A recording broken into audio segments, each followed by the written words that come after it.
Howdy folks, hope you're all having a good one and welcome back to World of Warships with Rear Admiral Jingles.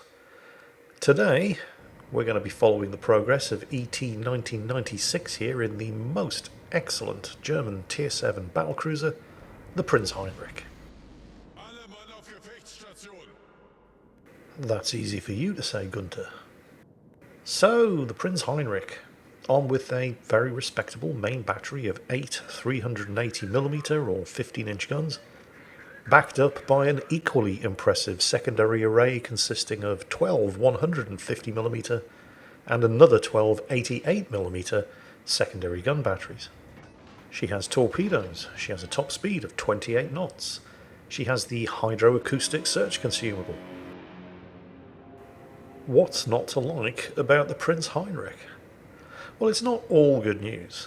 She does have, well actually, technically this is a German battlecruiser, so we should be referring to them using male pronouns. It's a he, not a her, which is obviously patently ridiculous. Everybody knows that ships are female, because just like women, they cost a fortune to keep in paint and powder.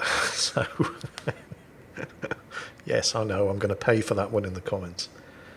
But, well, you know, Germans, they're weird. Square heads down for the big Bosch gangbang and all that, so yeah, he. What was I talking about? Losing it again. Yes, it's not all good news, because the Prinz Heinrich does have a couple of limitations, and it's mainly the armour, which is still pretty good. It's certainly better than cruiser armour, but it's not quite up to the standards of most battleship armour, because it's not really a battleship, it's a battle cruiser. Also, the AA is just horrendously bad. You know, even by the already lacklustre standards of anti-aircraft firepower in World of Warships in general. But on this ship, it is comically bad. Also, she doesn't have a lot of health, which is a problem in combination with the mediocre armour. All of which, I suppose, is a roundabout way of saying you are not the Kremlin. You need to chill out when you're playing this ship, at least in the first half of the battle. Look after your health pool. Exploding citadels are the game's way of telling you to slow the hell down. That is not, of course, a license to surf the map border just sniping at everything at maximum range. Not that you could in this ship, because the maximum range is 17.4 kilometres. Just don't expose yourself to unnecessary risks in the first few minutes of the battle, that's all. Like the Miyoko over there. So, good start. Why am I showing you this battle instead of any of the other dozens of replays that I've looked at in the last couple of days? And let me tell you, I have seen some really good World of Warships replays over the last couple of days. Trust me, you've got some fantastic entertainment coming up over the course of the next couple of weeks. But why this one today? Well, the clue's kind of in the title. This is one of the Game of Throws videos, and you all know what to expect from that. Except not today. I mean, kind of yes, but also kind of not. I mean, the standard procedure in a Game of Throws video is to watch one team build up what looks like on paper to be an unbeatable lead and then somehow manage to contrive to just throw it all away through a series of completely avoidable and completely stupid decisions. Usually it comes down to what I used to call in World of Tanks the no-cap kill all syndrome, where you've got a team that's about to win, they've got 3 tanks in the cap circle, but they just have to get the last couple of kills, so they abandon the cap and a guaranteed win in order to go and suicide against the last few surviving enemy tanks. And you see this in World of Warships as well, where one team has an unbeatable points advantage, they're sitting on all of the caps, all they have to do is nothing, literally nothing. They could all go AFK and still win. In World of Warships, I usually refer to it as the winning harder factor. You know, one team's winning, but that's just not good enough. They just have to win that little bit harder and end up suiciding against the last few surviving enemy ships. Hence Game of Throws. And that's, oh, wow, nice hit on the Piotr Veliki as well. But yeah, anyway, where was I? Yes, winning harder. It's kind of what's going to happen in this video, but also kind of not. And I'm straying dangerously close into spoiler territory. You're just going to have to trust your Uncle Jingles. This is a Game of Throws video, but it's not quite like a Game of Thrones video that I've shown before. You're just going to have to trust me. So, ET's been having a reasonable game so far. He's going for a second shot against that Miyoko. Waiting for the guns to reload. Unfortunately, he loses the target lock right at the last seconds. The Miyoko goes undetected. And then just to add insult to injury, pops up again after having executed the turn and avoiding all of those shots. This is a standard battle, by the way. It's not domination, so there are no actual cap circles as we know them in domination battles. Instead, both teams just have a base. There's also a Cyclone in effect, although it hasn't closed in yet, but when it does, it's going to cut overall visibility down to a maximum of 8 kilometers, which is a sort of good news, bad news situation if you're in a battleship. The good news is it does allow you to get closer to the enemy undetected. The bad news is it allows enemies to get closer to you undetected as well. And if those enemies have torpedoes, and they're, for example, cruisers or other German battle cruisers, and you'd normally see them coming from 12, 13, 14 kilometers away, that can be very bad news. You have to take rough with the smooth. Like I say, if you can't take a joke, you shouldn't be playing World of Warships. The game is still up for grabs. Oh, right. It's a 1-kill lead. This is nothing. Okay, it's a 2-kill lead. Yep, here it comes. Is this the throw you were looking for? Well, maybe. Maybe not. You're just going to have to watch and see. So the team are down 1 battleship, 2 cruisers and 1 destroyer. 2 destroyers sunk on the enemy team. So the team do have the destroyer advantage. The only problem is that's only really an advantage if your destroyers are any good. And whether or not that is true also remains to be seen. Potentially it is quite an advantage. This is a tier 7 battle. There are no aircraft carriers to spot for you. There are no submarines to spot for you. And there's no radar. So the destroyers are very much the... Ooh, another beautiful hit. Can he get the kill? Getting sidetracked again. Is he in secondary battery range? He's not. Not quite yet. Need to nail him before he manages to recover any more of that health. If he's going to continue to give broadside, though, nailing him isn't really going to be... Oh, wait, he's trying to turn around. Okay. You could, maybe? No. I'd have waited for him to execute the turn. Oh, well, he's still hammering him with the secondaries, though, so it doesn't really make that much of a difference. Secondary kill. Fine. Yeah. Not a problem. Even if the secondaries hadn't nailed him, I'm pretty confident that ET would have gotten him once he'd completed the turn and was sailing back the way he came in order to try to get into cover. He should have all of the advantages here against this Repulse. Now the Repulse is tier 6, Prince Heinrich is tier 7. They're both on with 15-inch guns, and the Repulse's 15-inch guns are pretty accurate.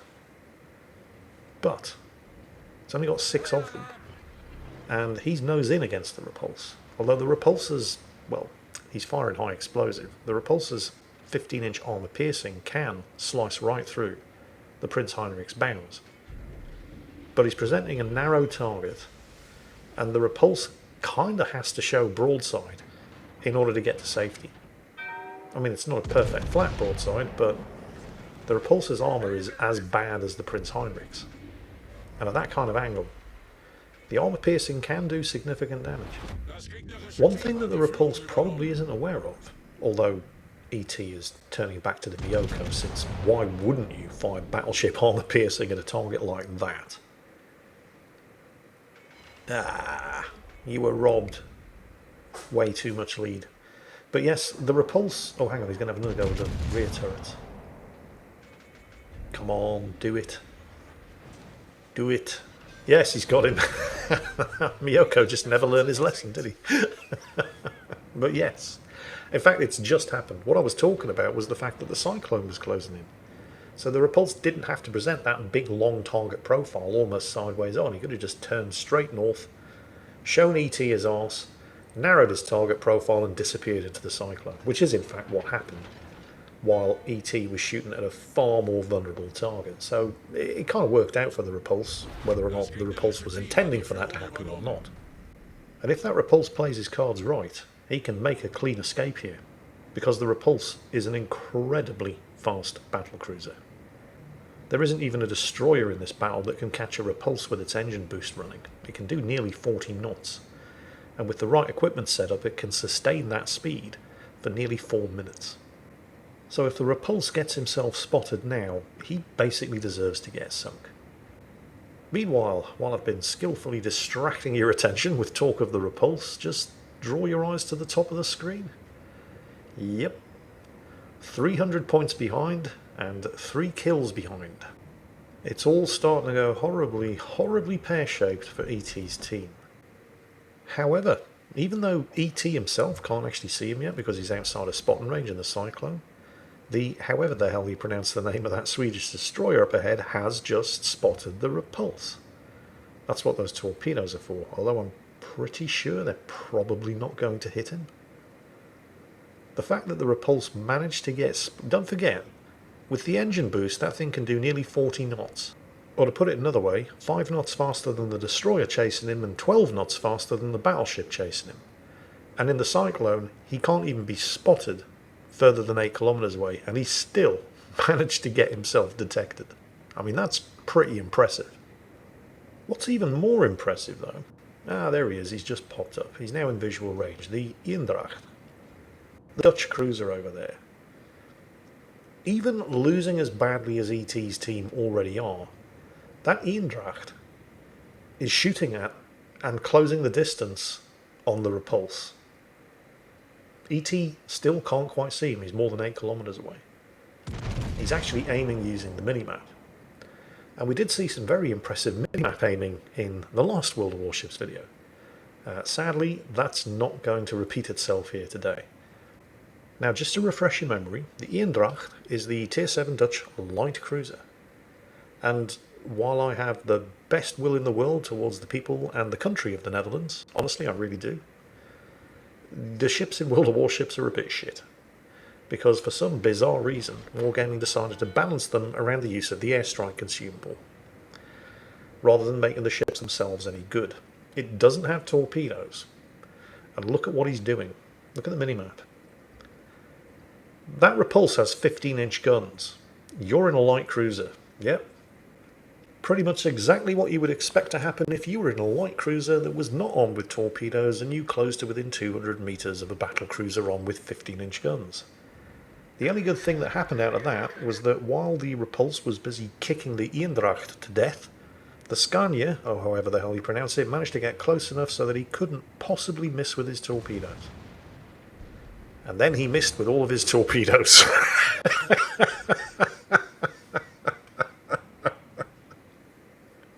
No. I mean, I don't know that he missed with all of his torpedoes. In fact, it actually gets worse. Because that destroyer closed to unnecessarily short range in order to ensure that he sank the repulse and then didn't sink the repulse, he's now basically permanently spotted by the repulse because he's so close. And there's not just the repulse up there. There's an emerald with him. Meanwhile, we just saw, or didn't quite see, the friendly Gneisenau off to the left achieving his lifetime ambition and managing to sink a cruiser with his torpedoes. Up ahead, the enemy Ashitaka is in a bit of a tough spot, not least of which because he's actually in an Ashitaka, and you cannot say Ashitaka without saying shit. Meanwhile, it's not even the repulse who kills the Scania, it's the emerald. Now, getting sunk by an emerald would be embarrassing enough because it's a terrible ship. But he got sunk by the Emerald's secondaries. Have you seen the Emerald's secondaries? How do you even do that? The friendly Texas has at least managed to nail the last enemy destroyer, which is great because there are only 3 battleships left alive on ET's team and the destroyer would easily have been the single biggest threat. ET checking he's not going to get torpedoed from over there, or even worse, hit by the repulsor's 15-inch AP shells, while between him and the Gneisenau, they work together to take out this Ashitaka, who is in a seriously bad position. More good news. Gneisenau's just managed to get a secondary kill on the Königsberg. Although ET looks like he's being tempted to get the torpedoes away, and that's going to involve exposing an uncomfortable amount of broadside to the Ashitaka. He might end up... Yep, he did pay for that. I mean, the Ashitaka is a terrible ship, but it does have big guns. And it turns out he didn't need to get the torpedoes away because he's going to sink him with the main gun batteries. Oh no, he isn't. No, the Gneisenau got him with... Gneisenau's doing quite well. He has paid for his success, however, with huge chunks of his health. And, well, yeah, two big problems have just appeared. A basically full health Colorado and a basically full health New York, with the Colorado obviously being the more significant problems because 16-inch guns. And don't forget, no doubt, closing in from the north, the Repulse and the Emerald too. So they've got all the makings of a fatal crossfire going on here. The only good news seems to be labouring under the misapprehension that he cannot be citadeled and is showing huge chunks of broadside to all three surviving battleships on ET's team. Himself, the Gneisenau, and the Texas. And yep, here come the cavalry, with the Emerald in the lead, and the Repulse, who looks like he did take at least 2 torpedoes from the Scania, bringing up the rear. They're now caught in a crossfire, and the only surprising thing about this is how long it's taken that Colorado to die. Although, when the camera moves back, I'm not quite sure who just gave him a colossal bitch slapping. It might have been the Texas. There go the Emerald's torpedoes, but they're definitely going to get the Colorado. Unfortunately, they have lost the Gneisenau. That just leaves ET, and he's not in great shape, and the Texas. They really do need to finish that Colorado off, and they've got him. Nice. So, where did the Emerald go? Is he going to come out from behind that island and try to get the torpedoes away again? Wait, there's the Repulse. Oh, this could be very painful. This is the problem when you're caught in a crossfire. It doesn't really matter which way you turn, you're going to be showing broadside to somebody. ET scanning around there with the camera, checking the angles. At the moment, the New York is the only one that actually has a line of fire on him, and he's not showing broadside to the New York. And then the Emerald, which is a Tier 5 light cruiser, and as we all know, Tier 5 light cruisers are made out of citadels, comes out on what I'm going to call the wrong side of the island. And when I say that, I mean the side of the island that makes it as difficult as possible for him to get his torpedoes away, which are the only good thing about the Emerald. Well, that and the fact that he has a smoke screen. So, okay, fair enough.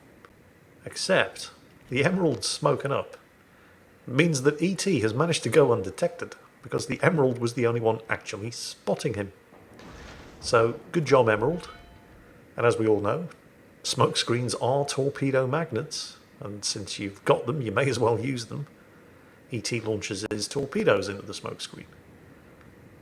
The worrying thing here is that he has just been respotted, and I'm pretty sure that the Repulse is sneaking up under cover of that smoke screen as well. Yes, he is, but he is showing way too much broadside to a ship armed with 15-inch armor-piercing shells too. And he's dead. Although the Texas, caught in a nasty crossfire between the Repulse and the New York, is definitely not going to survive for much longer. And when he goes down, and despite his best efforts he just did, that's put the enemy team even further ahead on points. The New York still more or less on full health. And while it is just a Tier 5 battleship and is armed with just 14-inch guns, he's still got a lot of health. And with the enemy team this far ahead on points, ET needs to sink both the New York and the Emerald in order to win. And he's only got 8,000 health of his own left. There's only a minute or so of this game remaining, in which he's going to have to do around about 50,000 hit points worth of damage, which will be basically impossible unless the enemy team helps. All the New York has to do to win is stay alive. All the Emerald has to do to win is stay alive. The Emerald comes out of its smoke screen, didn't need to. ET's been spotted by the New York. He could have stayed inside that smoke screen and just continued raining down armor-piercing shells. The New York just needs to angle.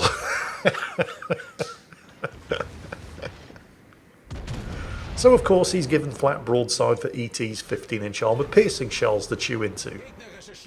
The Emerald, seeing what just happened to the New York, realising he's the last ship left alive on his team with a points lead and around 40 seconds of the battle remaining, ducks into cover behind the island. Or does he? No, of course he doesn't. Why would you? You'd think he didn't want to win.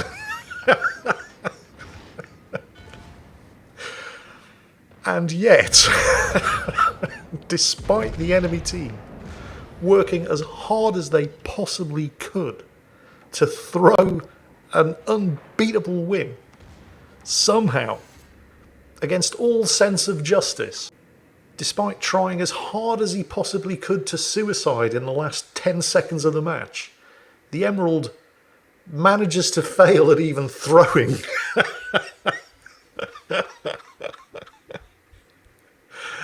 And ET loses. I have never seen a team try so hard to lose the match and fail to even do that. I told you this one was going to be different. ET, my commiserations. You absolutely did not deserve to lose that. But like I said earlier on in the video, if you can't take a joke, you shouldn't be playing World of Warships. Take care, folks. Stay safe. And I'll catch you next time.